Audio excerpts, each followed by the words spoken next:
This is a cold open. That had nothing to do with the video. So my network stack / server thing is done. We'll talk about what we put in here. And we got a few things we need to do today, but I just kind of want to show you guys how we set this up so you guys can have all the opportunity to tell me how I did it wrong, which is fine. It's still the most professional setup I've ever done.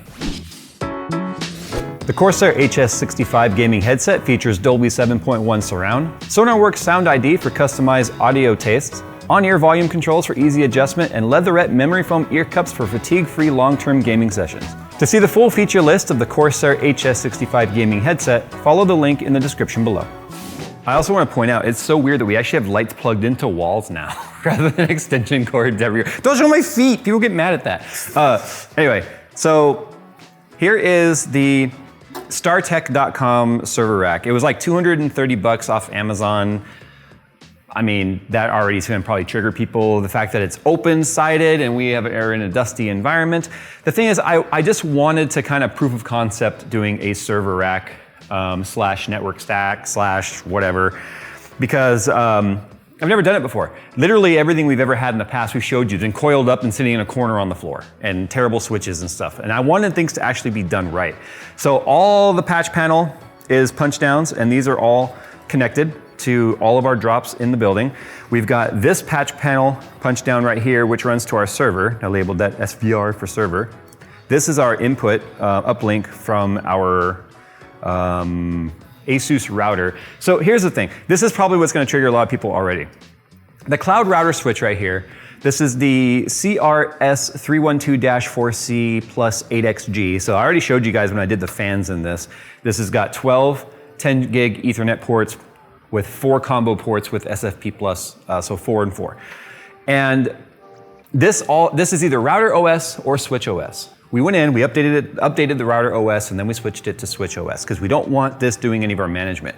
We actually have the ASUS router handling our management. And the reason for this is the fact that, one, this is still our only point of wireless. And now you might be looking at this going, Jay, why do you have using an ASUS router out in your warehouse for your wireless? We still get 900 megabit wireless connection in the office if we need it.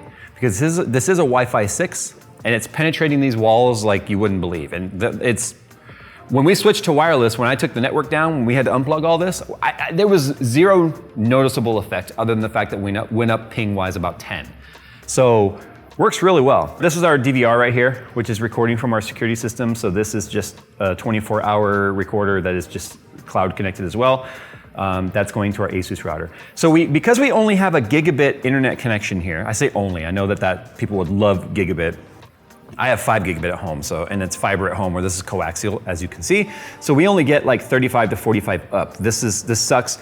If we want fiber in this building, I have to pay for dedicated fiber. I'd be looking at about $3,000 a month to have gigabit mirrored here. Absolutely ridiculous. I would never pay that. I'm paying $300 a month for Spectrum Business right now, which is a gig down, 45 up.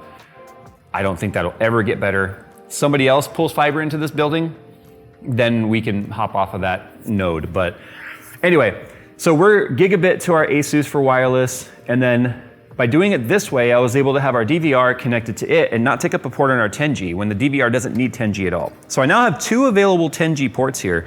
If we were to add another server here, which I kind of want to do at some point, whether it be a Minecraft server, just another NAS backup, or whatever. The punch down panel, I was torn on whether or not I wanted to go with Ethernet RJ45 plugs on the back, so just basically couplers. But I went with punch down because there's such a solid connection. Everything is labeled here on the cables, as you can see, and they also correspond 1 through 8 on the bottom here with the matching port number. So for instance, this is RJ45 drop number 8, also corresponds with number 8 on here. Now, one of the things that we had to do was obviously test to make sure it all works. When I've got 8 punch downs on here, plus 8 more punch downs on the other side of the walls, that's 16 opportunities for me to screw it up. And let me tell you, I already did. Number 6 is shorter than all the rest, which is really bugging my OCD, because I screwed up twice on the punch down where I had the blade inverted, not on the outside, not on the inside, so I punched down and just chopped it off. I did that twice, so I ended up having to shorten it by about 3 or 4 inches every time I would do the punch down. I did that twice. So it's short enough now to where, as you can see, it doesn't fit in there with the rest. And that just is bugging me. But to make it right, I would have had to shorten the rest, and I wasn't about to redo that. So anyway, I'm just using a basic Klein Tools Land Scout Junior 2. Basically, this is just testing for proper continuity and parity on the pairs. So we can take this guy, as you can see, we're just testing this cable right now. This is telling me everything 1 through 8 in the pair orders is passing. Now I am using the B standard. There's an A and a B to the RJ45 standard. I'm using B on everything, which kind of sucks because with the way that our Cat 6A cables are, there is a sleeve down the middle, an X sleeve that keeps the pair separated so they can never possibly touch in some way. It also gives the cable rigidity. In fact, let me just show you. If you're ever gonna do your own cables, I highly, highly recommend you get one of these coaxial slash RJ45 slash foam cable strippers. So it's a spring-loaded piece that just pushes it up against the blade. So you can take this, go to the distance where you want it to go. And I was going about this long for the patch panels. Go around 5 or 6 times, pull it off, bend, and then pull. So it makes it super easy to strip your cables without cutting too far and cutting any of the actual pairs within. But if you look on the inside here, you've got this core, which is like an X channel. And what that does is it separates each pair away from each other.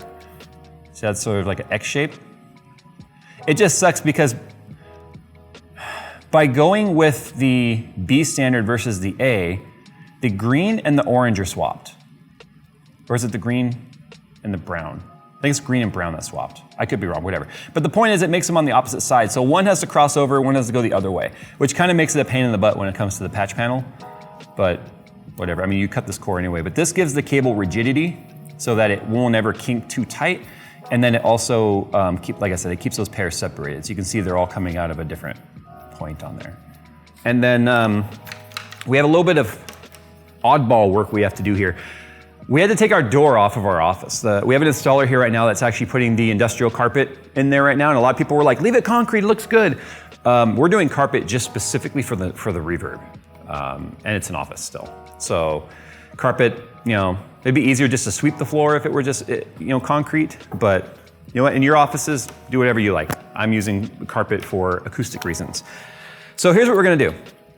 We need to test each drop. Now we know one works already, because this is going into the office right now, to our switch that's in the office. We temporarily have a gigabit switch in there with 2 10 gig ports. So right now, Phil is connected to our server by, he's connected to the 10G, and then the 10G is connected to the wall. I'm connected to the gigabit part of that switch, so I'm only connected to a gig to the server, but Phil still has 10G connection.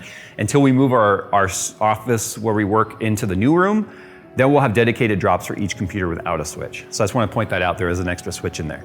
But you can see it's on and active. So I'm gonna start with number 8, because number 8 is right here. I'm gonna unhook number 8 from the switch. I'm going to take the plug, and I'm gonna plug it into here. And I'm now going to plug this end of this cable into here. And look, right now, see it's saying, it's flashing fail because it's basically saying everything is open. Well, it is open because it's not plugged in anything. So with that right now showing a fail, if I plug this in here, this will complete the circuit to here. It goes up through the wall, over and down, and then this just what completes the circuit. So if I plug this in,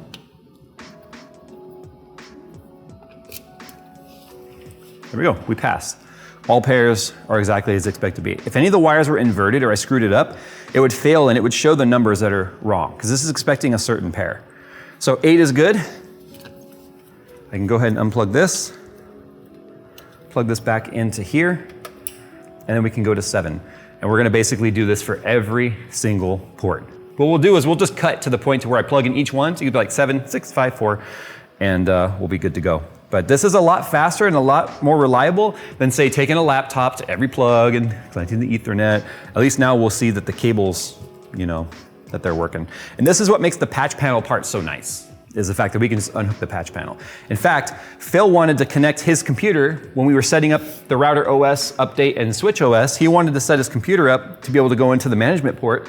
So because of the patch panel, he was able to just take one and plug it into the management port, and then his computer was connected to it like he needed to. So patch panels, although take longer to set up, definitely give you the ultimate flexibility to be able to move things around as needed without having cables go everywhere. All right, let's go find 7.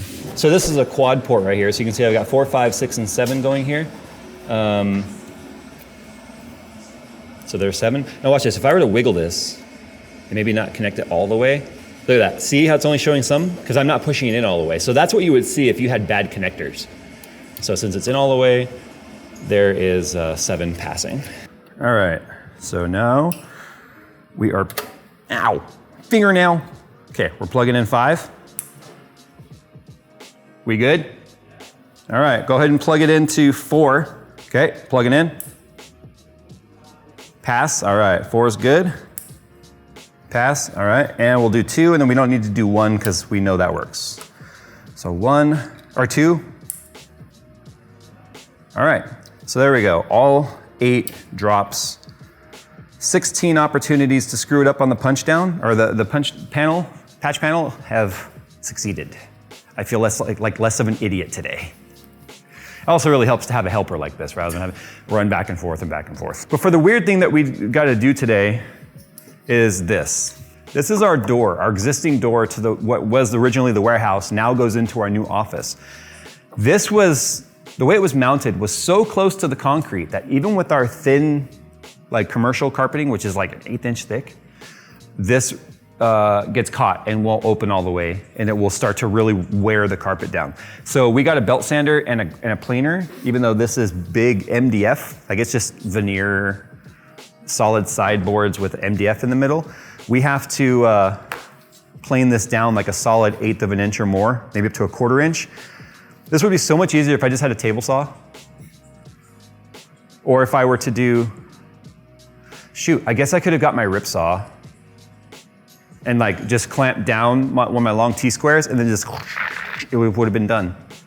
That would have been way faster.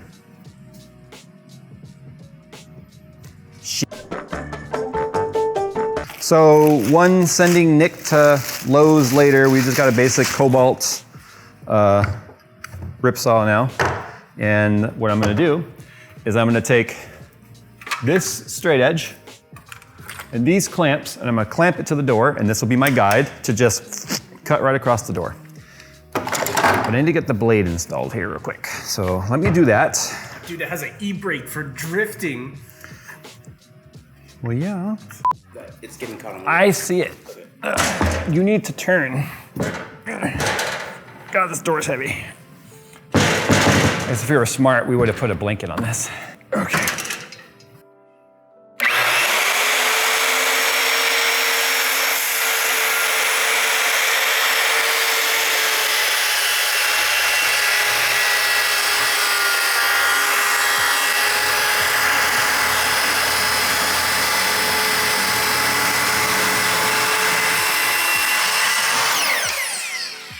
It's not the cleanest cut on right there. Oh my God, the dust. Now that my feet are literally covered in sawdust, because this is the perfect footwear. I was totally expecting to have to cut a door today.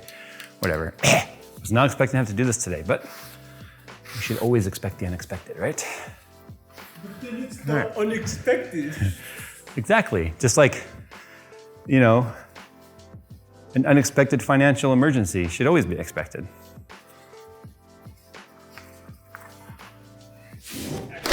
All right, so now we clear. Where before it was dragging real bad, the door wouldn't have opened all the way.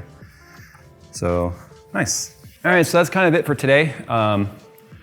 That's actually a pretty big accomplishment over there. That I could have easily hired a company to come in and do all that, but I can do it. And so the only thing I might change later on is I might go with an enclosed rack that has its own little AC unit. Because obviously it gets really dusty out here. Like what I just did right now covered half this room in sawdust. But I'm not doing that kind of stuff often. It's just right now because we're still sort of under construction. But the nice thing is because the patch panel's already done and stuff, it's easy to switch that all over rather than having to do it all from scratch. So if I decide to go with an enclosed unit, it'll be fine. I also think I'm gonna get one of those rack pull-out drawers. That way I can put extra cables and anything rack related in there so it's all in one spot. I kind of wish StarTech sold panels that you could use to mount to the outside to enclose it if you want to, but it's a completely different system. But anyway, there you go, just a short video kind of showing you what we got done and the fact that we are so close to having this extra room be done. We just need to do our painting next and we'll be ready to start building it out. All right, guys, thanks for watching, and we'll see you in the next one.